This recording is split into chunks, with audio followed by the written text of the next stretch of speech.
Welcome to the IR Digital Podcast. IR Global is the largest international professional services network. I'm your host of the IR Digital Podcast, Jennifer Riggins. Today we're sitting down, virtually of course, with Torben Welsh about how, after a brief pause, the positive change that's been happening in mergers and acquisitions, driven by this awesome rush to innovate, and the value of the people running these businesses for sale and investment creating additional value. So, how about you tell us a bit about you and how you made it into such a niche?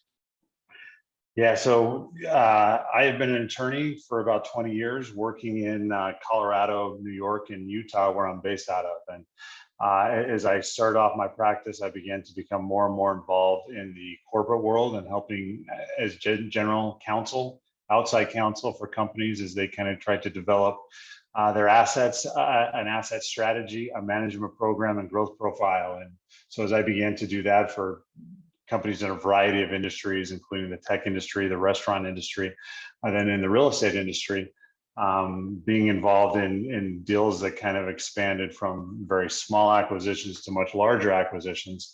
I've been able to help them navigate those waters and then turn into general counsel for a lot larger companies and kind of seeing where they go next, what their next growth move is, and how I can help them manage whatever situation scenario that comes up in their business as they try and add more people, more products, more services to their clienteles.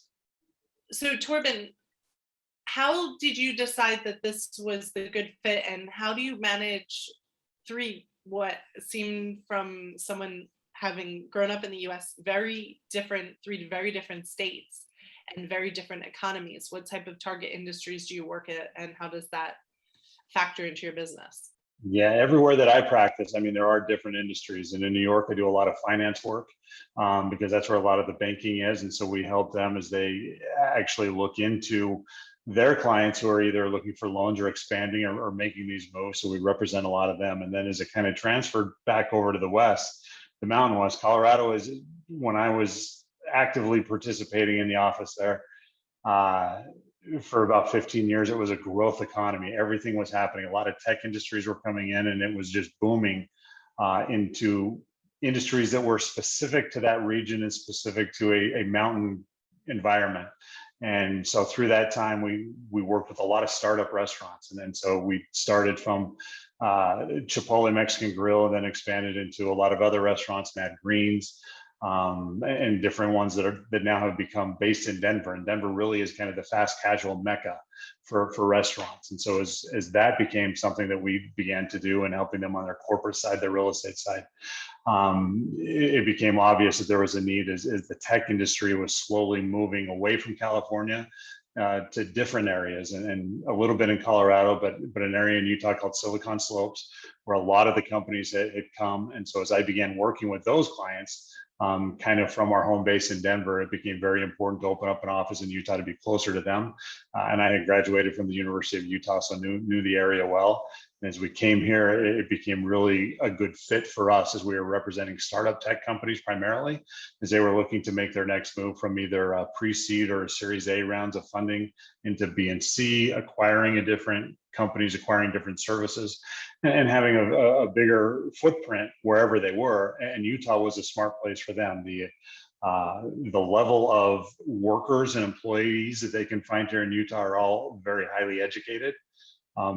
The cost of living is very low. So it kind of combined the best of a lot of what was happening. And so as we stepped in as a law firm, already having a few clients, but then coming in and saying, hey, we can bring this broad base of what we have done over time and from coast to coast nationwide. We can offer you services that are probably a lot less expensive than you would otherwise pay on the coast. You get the same quality and the same type of attorneys who do that work day in and day out. We just happen to be based here in Colorado or in Salt Lake to help service those clients. So it turned into something that the clients have been very receptive to. They appreciate that we are focused on helping them grow, and they're not having to pay rates that they would otherwise have to pay if they're in a different part of the country. And frankly, nowadays, I think remote work, especially with things like this, will become the norm. So no one will be fussed about it anyway. Yeah, no, absolutely. I do a lot of my work in New York. I've expanded internationally, do a lot of work outside of Salt Lake, have clients in Florida that I represent. So, I mean, it just kind of goes there, but it comes back when you need a people and a touch point somewhere. It's easy for somebody, one of the big companies here, to just call me, and I'm 10 minutes away. So. Oh, that's fantastic. Yeah. So obviously everyone wants money. But how do you know you're ready for investment or for being sold? Yeah. So from an investment perspective, as we work with startups, we always start off with the founders. And the founders are the ones that are just incredible people, come up with a great idea. They're entrepreneurs, they're trying to go. They may have come from other industries and just touched on something they want to do. And so from a funding perspective, most of that funding self-funded. So most of the clients I work with are going through their bank accounts, they're cashing in retirement funds, they're doing everything they can to kind of get this baby up and running. And that's not unusual. It happens a lot. But at some point, these people need to either focus on building their business and not having to worry about the finance on the side. I mean, I have clients that every Friday are worried, how are we going to get payroll in there? And they spend a lot of time doing that, and it takes away from either the mission of their company or what the services they're trying to perform. So when I tell founders, when you get to the point where you're focusing way too much on not on your business and not on development and growing, but trying to figure out how you're going to get more money, that's a good time to go do a seed round. That's a good time to go find some investment that's out there, somebody that's going to support you and get the right person in play to help you grow not only financially the business, but take it to the next step. The bigger, more established companies, as they look through the seed rounds, either seed A, B, or C rounds, what they're looking for is, we have a product, we're now viable. How do we get out there in the market? How do we find the people that aren't our friends and family? We're kind of past that initial stage. We need people that can either help us with some aspect in the business world, or are willing to help instruct us on managing a company and expansion and helping it grow. And so that's where a lot of my clients are now. They're right in that 2 to 10 million phase of the startup process. They have a product, they have some services going, they're doing revenue, but now it's time to expand. I mean, the 5 founders and the 4 employees that they hired is not going to cut it anymore. And so that usually is what ends up driving the funding and seeking investment dollars. Is we just need more bodies. We need that human capital to help us grow to where we want to go. And that kind of kicks people off and has them start thinking about it. And that's the best place to start. And when you do that process, at the end of the day, you get to the end and you're like, we needed that money, yes, to help kind of grow internally, but we needed that to expand our footprint, where we're going, different markets, how do we attack, how do we get new sites, and that kind of stuff. So people learn early on that there may be one reason why they're seeking investment dollars. At the end of that process, when that money actually comes in, they realize, oh, this is probably better put elsewhere in the business to help us actually achieve what we're trying to do. So I guess a lot of the times they're looking to expand their engineering teams, which are very high ticket salaries, but then they find out, no, they need to really invest in the marketing and sales that they haven't really thought of before. Yeah, that happens a lot with the startups, especially the tech guys. You're right. It's the engineers that they're trying to either bring from overseas, get them here in place so they can kind of do that and have them on call all the time or something. And they think that's the magic ticket. That's our golden ticket, is get the engineering team going. When they do realize, okay, our SEO program needs more help. We need to actually go invest in some better equipment. We need, a much bigger server room. We need, things like that starts happening, and they realize that's where it needs to play. And so the marketing side, the SEO people, the directors of marketing, the CMOs that usually come on at that phase, because they have a service that they can offer, and it's more valuable as they're trying to do growth.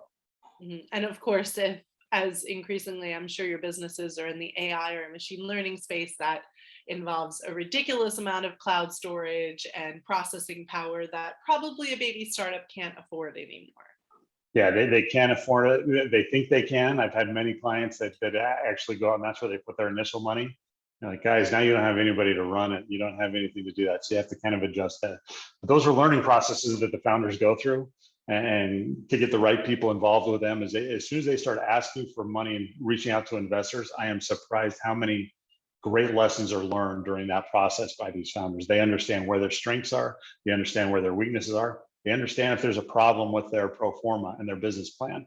They understand if it's really good. They understand if their growth projection is going to be influential to outside people to help grow the business, or if it's going to be detrimental, and they need to rethink that. So all of these things are the unintended consequences of actually just needing some cash, and they learn really well from that process. I guess it can be very humbling, but anytime you have to ask for money, even from a family member or for a loan, it's a very humbling experience that you never forget and you learn a lot from. So this Yeah, is just at scale. absolutely. Uh, but then now we have this time of uncertainty. For the tech businesses, probably they had a slow down period than the restaurant side of the businesses, but you help them value their company, like to create a number of looking how much they need for investment and what they need to give up, whether it's equity, etc., for that. In this time of uncertainty, how do valuations and projections differ? Yeah, so as we've seen over the last 18 months, and since March of 2020, you can create value simply by being innovative. And it really doesn't mean the tech industry needs to innovate. It's whatever practices, whatever procedures you have in any industry. If you can innovate something there with what you do, take your one thing that you do best and do it better, you can create some instant value there. And we saw it a lot, especially with some of these, the restaurant industry, for example. As hard as they were hit in the early days of the pandemic, out of that, we got some great delivery systems that came of that. We have kitchen staff now that are much more experienced and can understand how to get orders in and out really, really quickly. Certain restaurants developed a second or third kitchen. We had talked about ghost kitchens before, the innovation that came out of this. The apps and the websites, if you've looked at those from the restaurants that are actually doing direct delivery or direct connection to one of the delivery services, where you can order through the restaurant app and then it connects automatically to your DoorDash or to your Uber Eats or something like that. Those apps have innovated to the point where you can now have real-time chatting with client service representatives as you make your order. You can do different things. And so it's funny how innovation from the pandemic has changed these industries. And then when we get back into looking at them, 6 or 7 months down the line, where some of the deals that they had started trying to talk about, some acquisitions and some additional funding that got put on hold, we come back and we realize, okay, maybe what we thought was your point, just a good sit down restaurant. Well, your value has increased because now you have the tech, you have the IP, and you have the know-how that you are now valuable to somebody else coming in, that you can help them do the same thing that you have. So that you can easily create value simply by being innovative.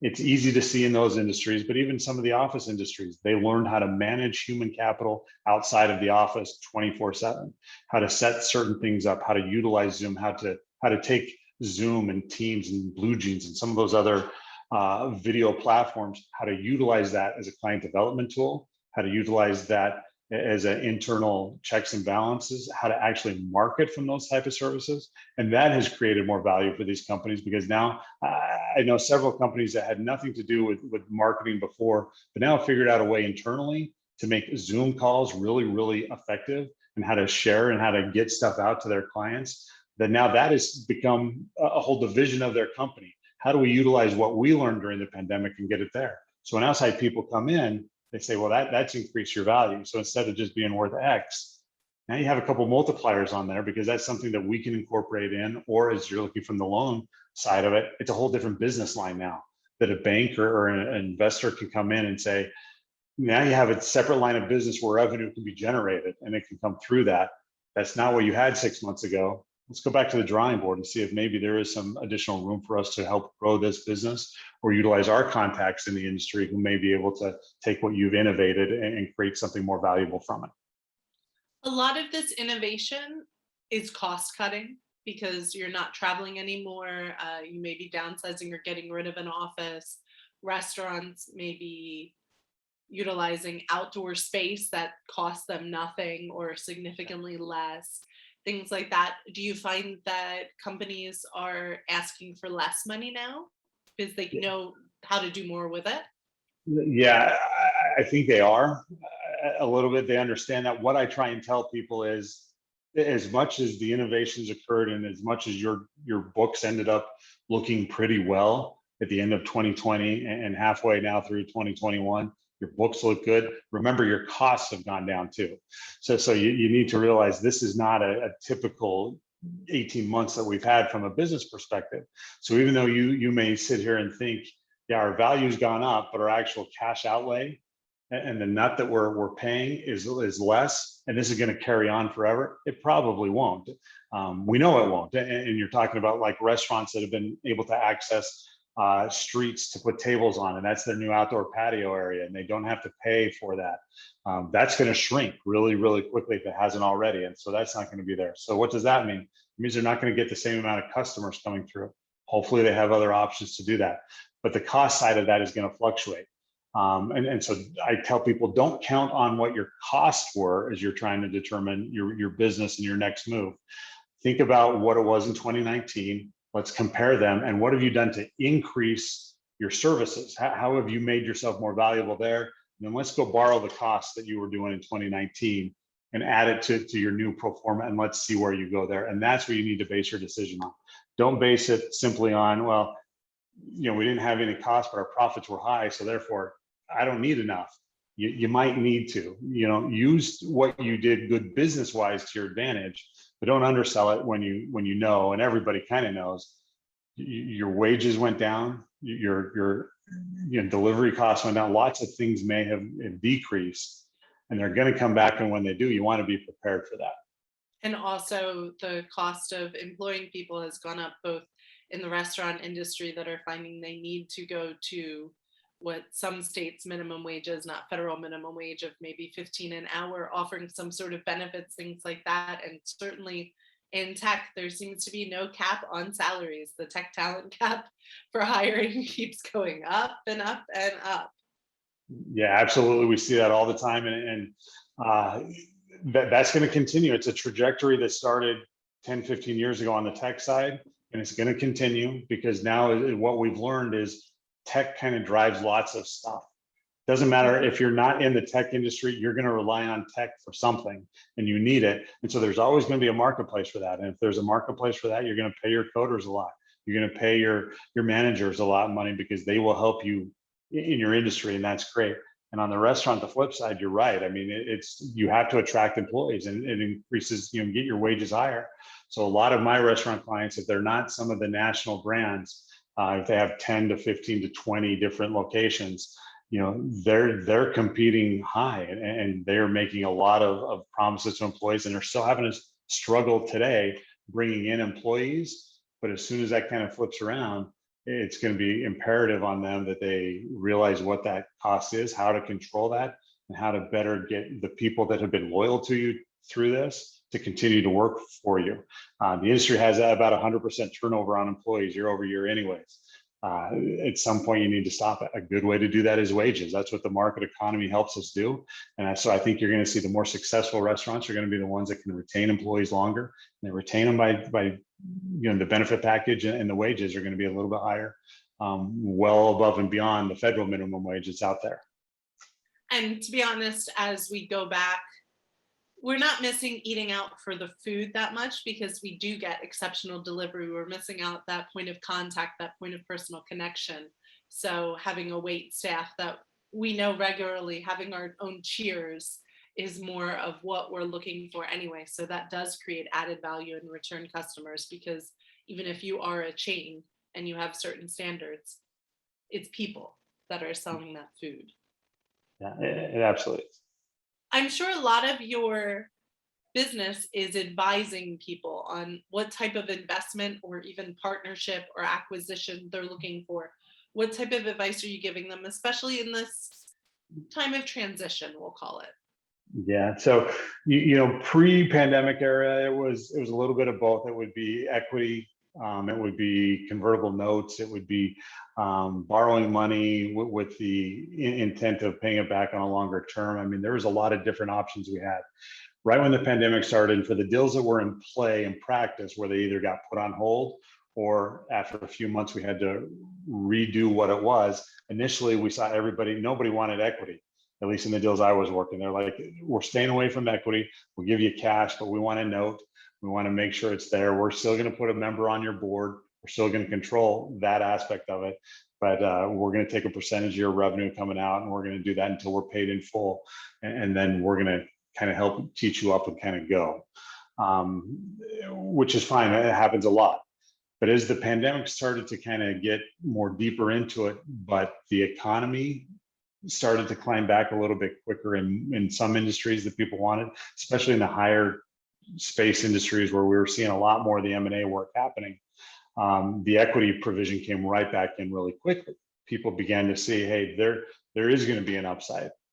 If you can turn a profit now, and then I can acquire you, and I can give you some money and get into that and take a share, a 10 to 15 to 20% share of what you're going to do from that perspective, and you continue on the trajectory that you're on, well, that's going to be a much more greater windfall for me as an investor, and I can passively do that. Where 6 months ago, as we started the pandemic, it was more important as we'll give you the money, but we're going to be strict on our repayment terms. We're going to make sure we get this kind of back. So they began to see, looking inside the companies, what they were doing. They saw the innovation that was happening. They saw the dedication from entrepreneurs that we're going to continue to force forward. We're going to blow through this. This is a hiccup that we have, and we got to get through this. And so when you see that personal side of it, the investors that were coming in that I was dealing with, they would come and they'd ask me, what do you think here? Do we do a note? Do we do an equity? Do we do some other type of investment? How do we kind of do that? Suddenly it became everybody wanted equity. Nobody wanted their money back really quick, because they knew there's an end to this tunnel, and when it happens, there's a potential for a windfall. So I think it really comes down on a case-by-case basis, who the people are involved are. Like anything, it does still boil down to you as an investor. How do you deal with your founders? How do you deal with the CEO? How do you deal with the C-suite in these companies that you're looking to either invest in or to bring into your kind of circle of companies? And if you get on with them well, then it's just, well, how well of a business is it? Where everybody was looking to the balance sheet initially to make that decision. Do they need quick cash that I can pay back and I don't have to be involved? Or do they need an equity member that actually can help them direct it? It's now gone more to the personal side. So they're kind of talking through those issues first, and then looking at the balance sheet to make a better decision. And that's been the biggest shift that I've seen, especially in the last probably 9 months since January of 2021. That's where we have seen people actually trying to get more understanding of the people behind the business, then making a decision, do I want to partner with them? Or is this a good one where there's going to be some revenue? I'm just going to give them a loan, and then we'll see what kind of money comes out. Oh, wow. It's like gambling, but really on the future and trying to build the future. So it's a very positive and intriguing field you work in. So 2020 wasn't just about a pandemic and the economic consequences of it. There were a lot of other things going on. There was definitely a social reckoning following George Floyd's death. There was a push for diversity, equity, inclusion.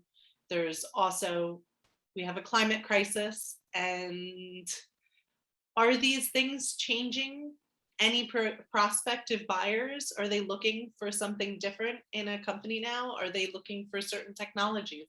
What are they looking for now that they're excited, they're hungry to invest in? Yeah, so all of those things did kind of impact, I think, the companies that people were looking at and experiencing in. And so for a short time in the summer of 2020, after the George Floyd issue happened and the protests everywhere, we saw a lot more companies actually asking us, hey, can you take a look at something that has a social justice, social justice intent behind it, something that we can get behind to do that. Now you have the nefarious ones that come in there, and they are looking purely as from a pure marketing standpoint. You know, I'm in this industry, and if I can tell people I've invested in this company, or I'm helping a minority-owned business or a woman-owned business, or I'm doing this, that's going to be beneficial for me. Go find one. And there's definitely those kind of clients out there, and there's people that do that. But that is take advantage of the situation. I think the people that really understood what was happening and understood where business is going to go, because the pandemic did change kind of how people were working with each other. But when those social issues began to rise, the people that were in the know, the people that were a little more forward thinking, were able to understand this is not a 3-month thing. This is going to be something that we need to continue to build on, and that we have been building on. And so they look at it from a different perspective, go in thinking, help me find a good business. If I can find one that is minority owned, or is woman owned, or is veteran owned, or ticks some of these boxes, even better. And if they're not in a good business, what can I do if I do acquire it, is a full takeover? What can I do to make the business? So I had a lot of clients that would come and they would bring LOIs and memorandums of understanding to acquire some of these businesses. And that's why they looked at them. What are these businesses going to do from a social justice standpoint, from the ability to connect with the public on some of these issues? Let's go in there. And then if the finances work, let's see who the people are behind it. And it was surprising to a lot of them that they found out that, maybe the forward face of the business was what it was supposed to be in the world, but you go behind it, and you still had the same old partners, same old players. It was everybody they were talking about. So they said, we can probably make this a little and truly turn it into something that's a little more important. And so I've had plenty of clients who have acquired businesses, not with the social justice aspect in mind, but knowing that this is something that would appeal in the social justice world, and kind of how business is changing, and they could bring in the right people to make that kind of aspect continue to grow. I think at the end of the day, people are always, especially on the mergers and acquisitions side, I think all of that probably is going to remain secondary. If the business is a good business, you're going to have people that are going to buy it no matter what. But I think the vast majority of business owners today, investors today, venture capitalists today, they'll look at the business and see if it's a good business, and then they lay out 3 or 4.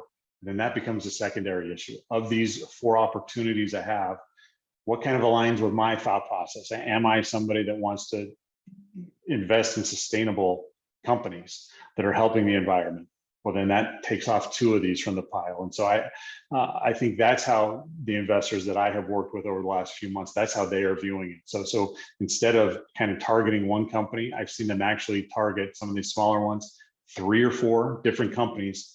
Let's get the financial fine for it, and then let's figure out which one do we want to kind of put our horse behind, where do we want our money in. And I think that's going to continue. It just seems to make sense. It's kind of how they've shifted, and it's those companies that I like working for. I mean, they're not out there trumpeting that we're only giving people money if they're fit into one of these little things. What they're doing is we're taking a company in an industry that's well established, and we want to disrupt that industry through making sure we have a minority owned company, making sure we have a majority board of women, making sure that we are focusing on sustainability. How are we going to shift what we're doing in this industry to make it happen? And then that becomes their mission and mantra. And those are the companies that are fun to work for, but those are the ones that have kind of figured out how to do this. It's not just kind of bending to whatever wind the social arena is pushing out at you, but it's actually getting down, figuring out why that's important, how to make it important,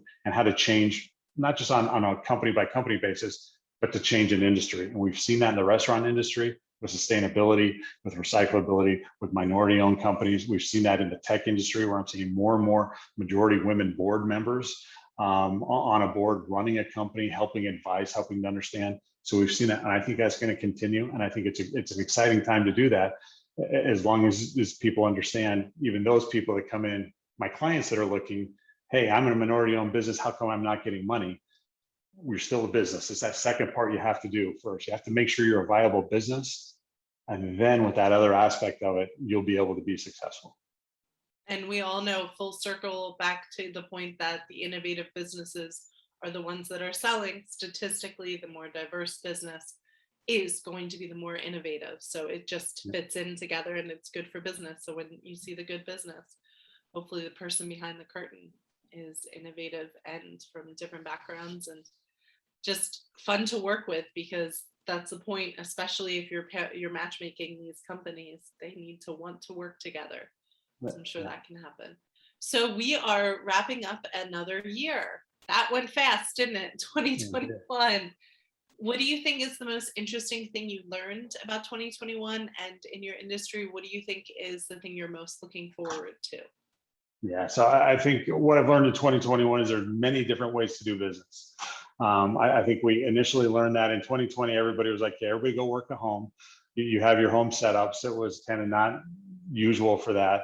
Depending on the industry, you needed to be where you're in your place of business a little bit. And I think everybody said, "We're going to get through this, though. This is just going to be temporary." I knew clients in many different industries that had, yeah, I'm going to work from my kitchen table because I'm going to do it for 3 or 4 months. No big deal. Let's move on. It's turned into more of that. But as we did that, it turned out that people can be successful. People can be productive no matter where they are. So it's really changed the way people do business. And that's probably the biggest lesson I learned from 2021, where I don't need to jump on a plane anymore to go see my clients in New York. I can get on a Zoom call and we can accomplish almost everything. We're even more productive. And we see each other. We still get that interaction that we need. It's not the same. And so when I do get out, I've been getting out a little bit more, doing a little bit of travel. It's good to do that. But at the end of the day, you sometimes wonder, I probably didn't need to. We're now to the point that we can do business, operate without actually having to do all these things. We can use the technology that's been provided to do that. So that's been fantastic, especially doing due diligence on deals. Sending people out to walk properties. We have video cameras now that kind of go around, and drone videos that'll go over if we're trying to purchase a big parcel of real estate. It's not like the old days where we had every business person walk around and see every aspect of it, and then you had the surveyors come on, and then you had the construction guys. The business people can kind of monitor that and don't need to be kind of there and still get the same benefit they have. So I think for me, 2021 was all about seeing how different ways business can be successful in the ways that people work. I am looking forward to a little bit more normalcy. It's always good to kind of get kind of back to having a standard routine. And that's the one downside of the way we work now. Is I haven't found a routine that makes it the same way. Yeah, I get up in the morning, sit down in my home office, answer some emails, depending on the day, hit the real office, maybe go visit a client, maybe do this kind of thing. Somebody says, take a call from the car. I mean, that's how business kind of is for me personally in my business. But I like having kind of, a little more certainty where I know people are going to be, where we can kind of meet on certain things virtually even, but here's kind of what we like to do. So I think as people get back to the office, get back to having in-person meetings, get back to doing those things, I think it'll be helpful. But I think it's important that we don't kind of unwind what we learned.